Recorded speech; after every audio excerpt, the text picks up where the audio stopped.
In this session, we are going to learn about email protocols.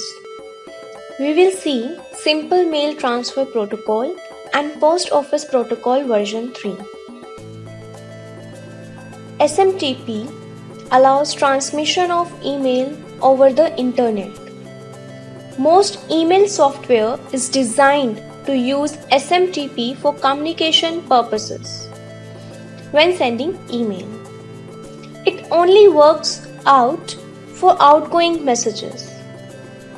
So, when an email has to be sent, the address of the internet service provider SMTP server has to be given.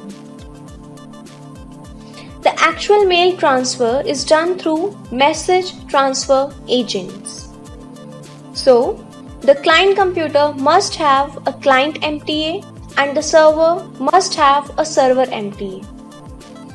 SMTP actually defines the MTA client and the server on the internet. SMTP is reliable and easy to set up protocol. Messages either get to a recipient or there is an error message that explains why that wasn't possible.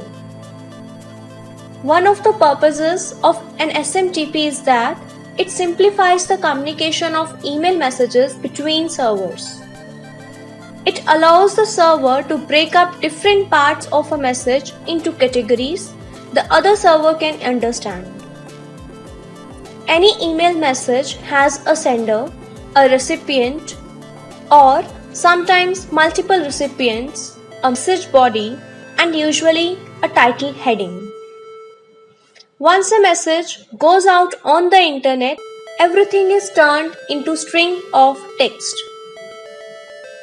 The text is separated by code words or numbers that identify the purpose of each section of an email. SMTP provides those codes. An email server software is designed to interpret these codes. The other purpose of SMTP is to set up communication rules between servers. Every server has its own way to identify itself, define the mode of communication that they will follow, check for errors and handle them. In a typical SMTP transaction, will authorize the operation and the message will be sent.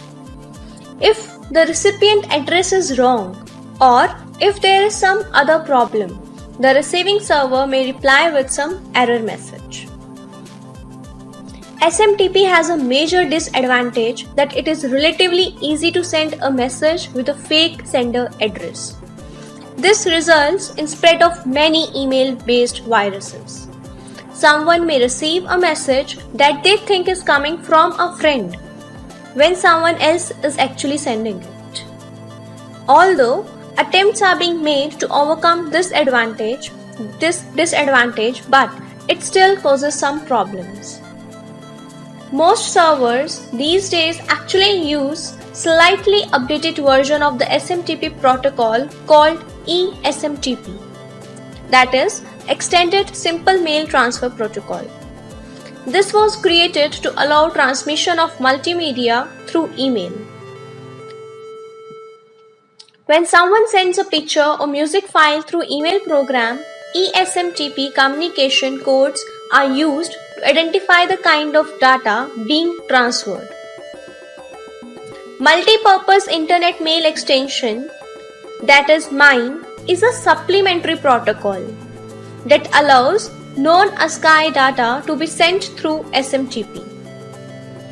Please note that MIME is not a protocol and cannot replace SMTP. It is a supplementary protocol. Post Office Protocol 3 or POP3 is the third version of a widespread method of receiving email which receives and holds email for an individual until they pick it up. SMTP has a disadvantage that if the destination computer is not online, mails cannot be received. So, SMTP server receives the mail on behalf of every host, and the respective host then interacts with SMTP server to retrieve messages by using a client-server protocol called POP3. POP3 makes it easy for anyone to check their email if their email program is configured properly to work with the protocol. It is extremely common among most mail servers because of its simplicity and high success rate and minimum errors. Also, it can work with virtually any email program as long as the email program is configured to host the protocol. Many popular email programs, including Microsoft Outlook, are automatically designed to work with POP3. Each POP3 mail server has a different address which is usually provided to an individual by their web hosting company. This address must be entered into the email program so that the program can connect effectively with the protocol. The individual receiving POP3 email will have to input their username and password in order to successfully receive email. In next class, we will study about chat protocol and VoIP. Thank you.